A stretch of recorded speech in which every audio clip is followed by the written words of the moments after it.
This is a relatively quick video. I'm going to be doing a review on ArmorCoat, Tremclad, and Oleum paints. So a few years ago, I posted a few videos of me painting this my 1963 Rambler American. And back then I originally used ArmorCoat rust paint, which I got from Home Depot.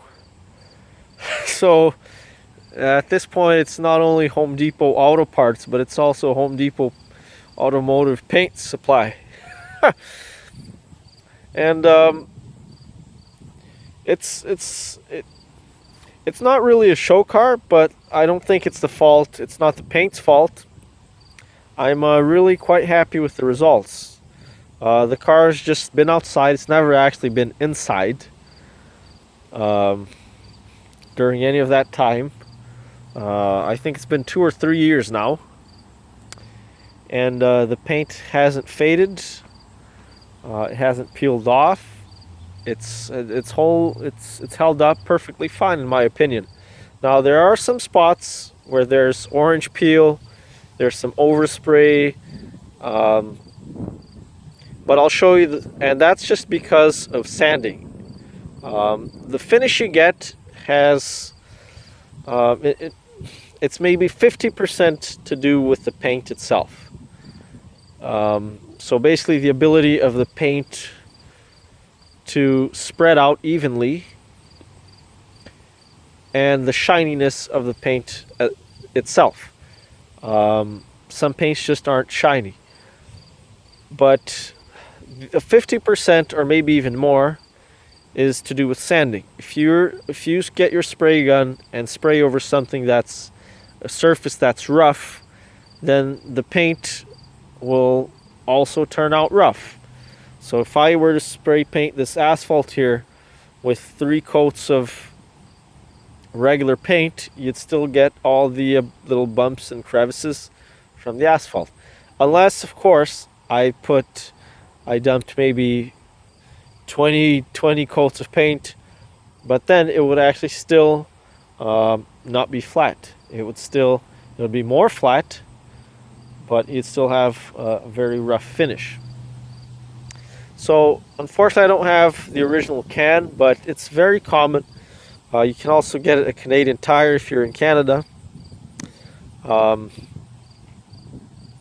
So I'll show you what the finish looks like in the best spots. So over here I got a really good finish in my opinion. And as you can see, you can easily see my reflection there. And there's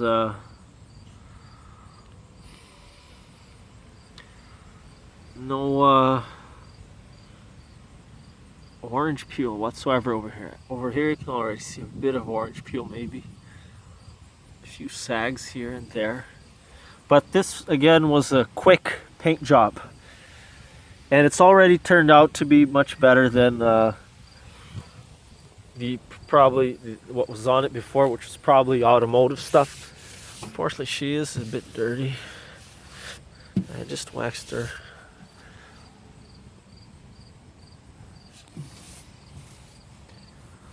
Again, some marks on the white from the old paint.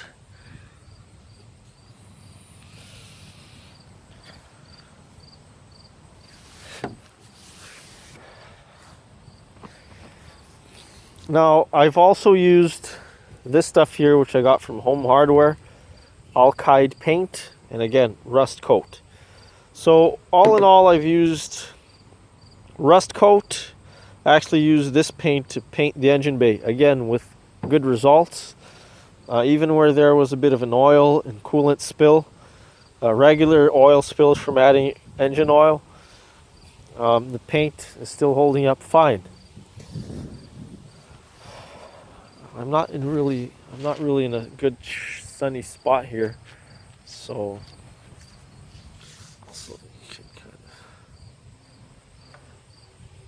but the main thing is, with the car being outside in the winter and then in the hot heat of the summer, being directly exposed to sunlight, the paint hasn't faded at all. It's still looking the same as when I painted it. Now, as I was saying, I used rustcoat from Home Hardware. I've used Tremclad, which is I guess the most famous one.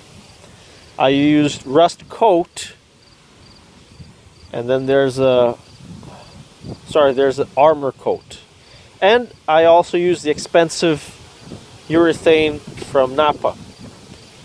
In my opinion, all these paints were exactly the same. They smelled the same. They smelled the same. The texture was the same. The finish, the shine was the same. Just looking or working with the paints, if you were to put them in unlabeled cans, I would not know the difference. Now, the issue that I originally had with this paint that I've been able to solve is the fact that it took so damn long for it to dry. We're talking about a few days to dry. And it would still be soft after a few weeks, even in the hot sun. I'd say it would take probably about at least a full month for it to harden. So sometimes you get a paint that's dry, but it peels off. Like if you were to try to peel it off, it would peel off.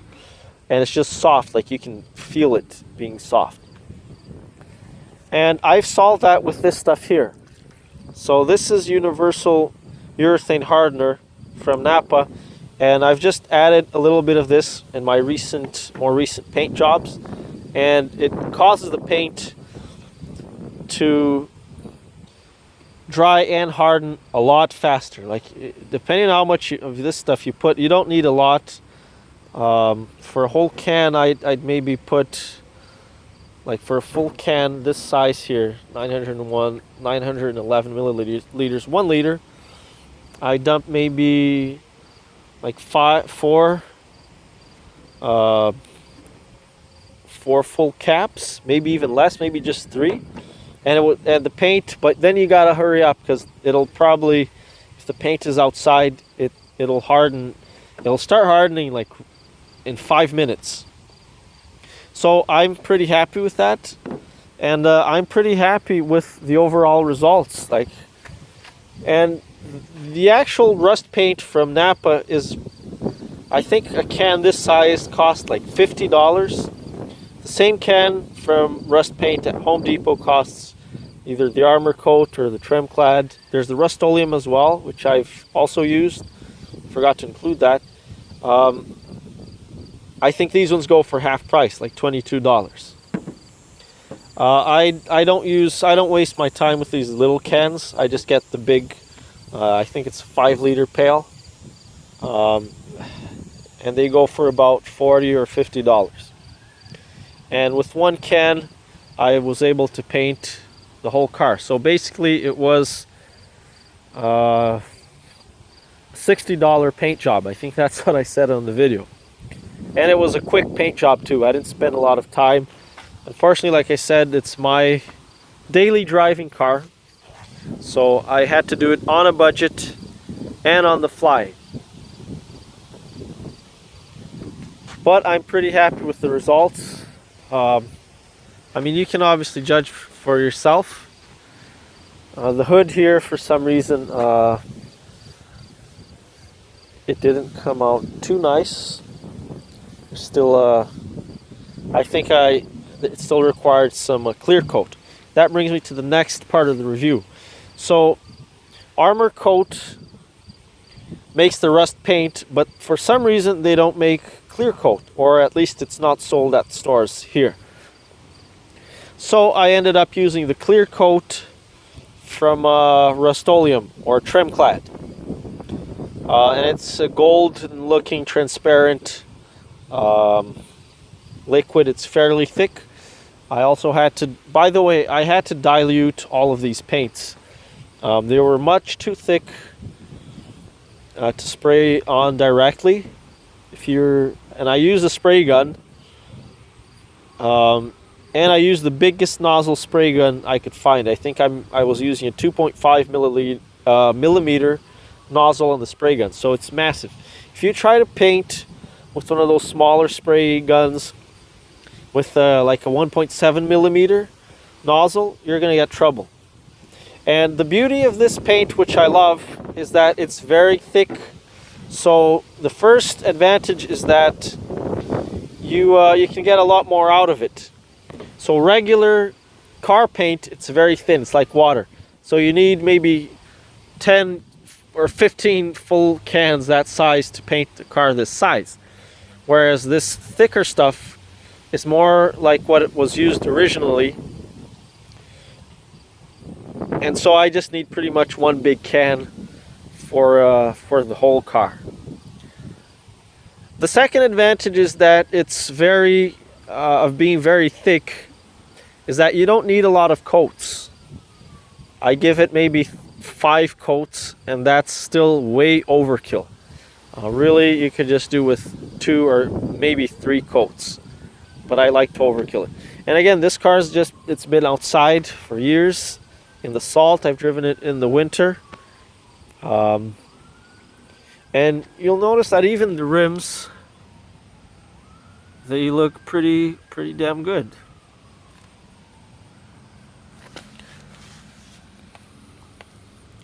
I'd say that's a perfect finish right there.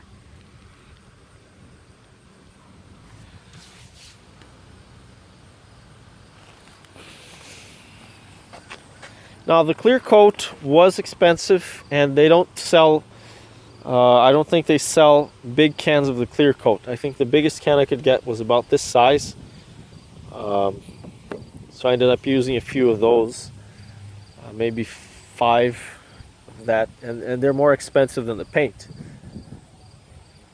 So, and finally, the third advantage of using these thick enamel paints, so that's the thing, these are all enamels.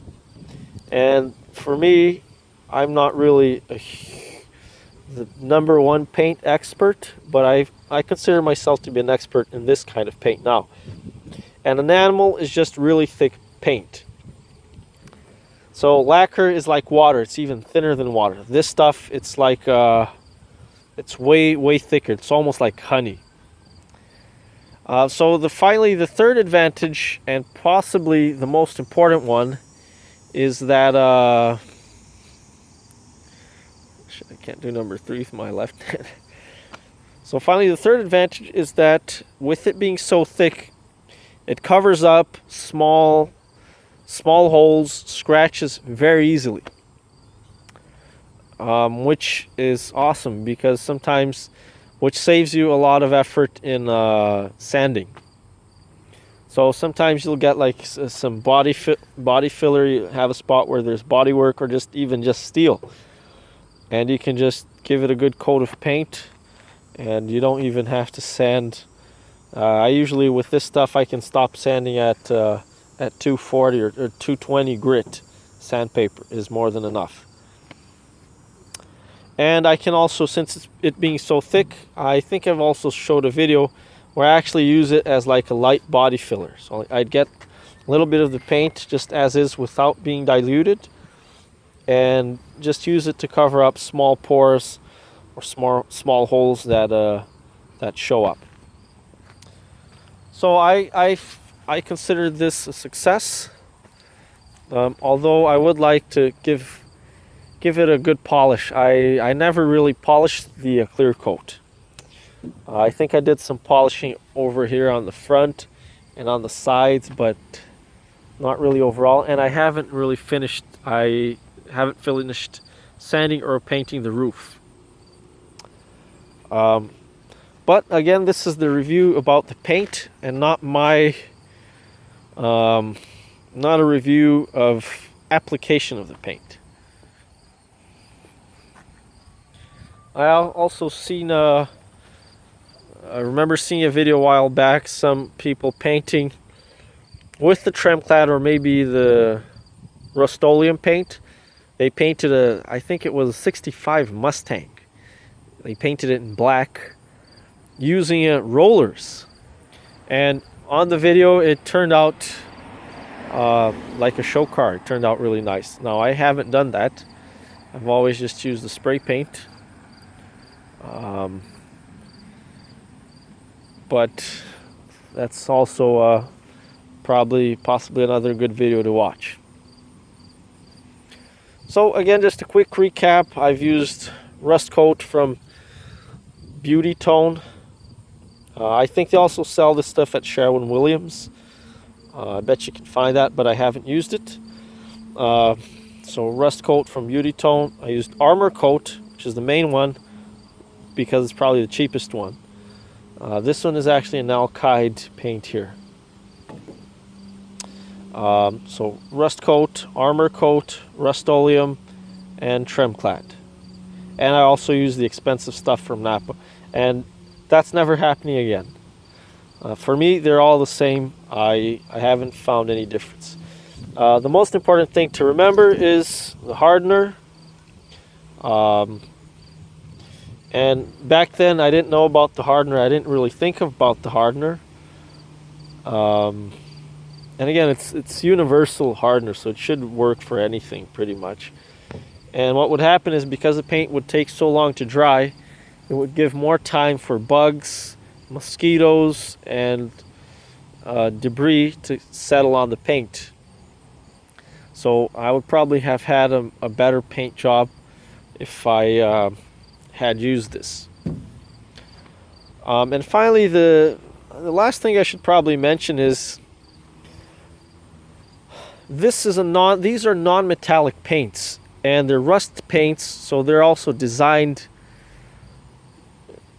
to fight rust. So I'm pretty sure when I first told people that I painted my classic car with paint from Home Depot, people's reactions, they usually weren't good. But I usually don't judge. I don't judge a book by its cover, and I don't judge a paint by its label. I judge a paint by its proven performance, and I'm pretty sure we got that here.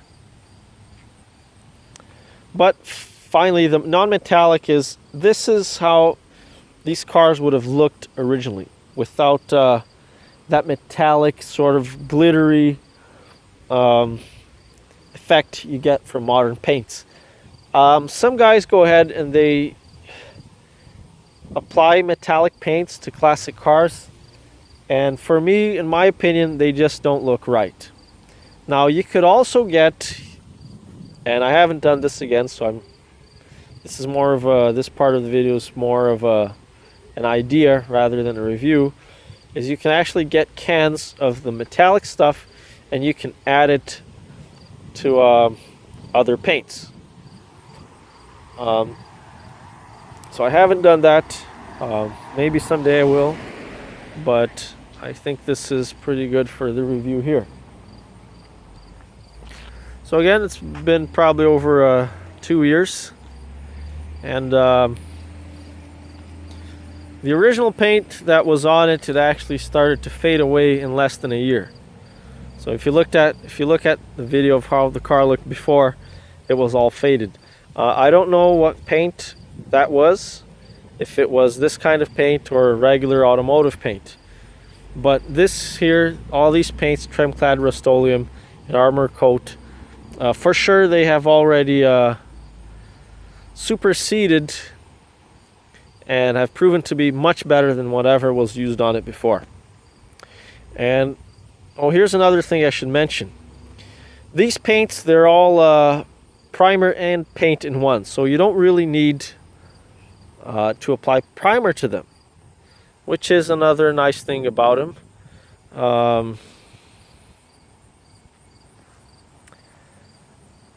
Back then, a lot of paints were also called acrylic enamels. These are just considered enamels or even alkyd, and the names, I'm not really going to get into the names of paints because there's a lot of overlaps between the names, and often the names aren't used correctly, or they're used for different things of the same type, like the same they're used to refer to different paints. But for me, I considered enamel to be just a thick paint. That's just me. I don't know if that's kind of the general idea. I think it is. I'm pretty sure it is. So the other thing that I noticed is that the paint by itself it's already got quite a bit of shine to it. Now using the clear coat on top of it brings out that shine even more. And it's also supposed to provide a much better protection against UV, which is basically sunlight, which tends to damage paints. So I think on one of the cans it actually says no clear coat required. And sure enough, just by themselves, the clear coat is already, the paint itself is already quite shiny. But I actually use the clear coat basically for two reasons. Again, first, like I said, it should provide better UV protection, but I haven't tested just the plain paint without the clear coat. Two, it actually makes it more shiny. It actually makes it much more like a. I'm pretty happy with saying that I can get a show car finish with these paints. And finally, third is that when you actually have imperfections, you actually have to sand down the paint. And once you sand the paint down, it actually looks dull. So then you'd spray paint it again, or you just go and apply the clear coat. So finally, the clear coat, it's a bit less viscous than the paint. And what I've also done, a bit of a cheat sometimes, is I'd actually mix the clear coat with the paint. And basically that makes the paint a single stage paint. And that's what I actually used to paint that 1947 DeSoto. And you can watch a separate video on that. But and again, I think for me, the way I see it, you can never go wrong with clear coat. The more you add, the better. And you actually polish the clear coat. If you try to polish paint, you may or may not get a dull finish, but not with this paint. I actually got still a very shiny finish, even just trying to polish the paint directly. But the clear coat seems to be a bit softer than the paint itself, at least in the beginning. So I found that it seemed that it was a bit easier to polish the clear coat rather than to polish the paint.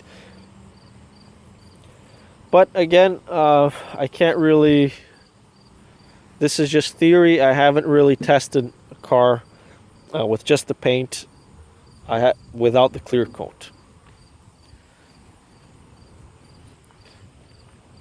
Now another idea is we could also try to experiment with different clear coats. So actually use an automotive clear coat. Right, I hope that helps anybody trying to paint out there. Anybody unsure of what the results are. Here are the results. You can judge it for yourself. The car is actually in the shade right now, but if you want to see what the better shine looks like, you can watch my other video, 1963 Rambler American waxed. So I actually had her in the sun, which brings out the shine a bit more, right?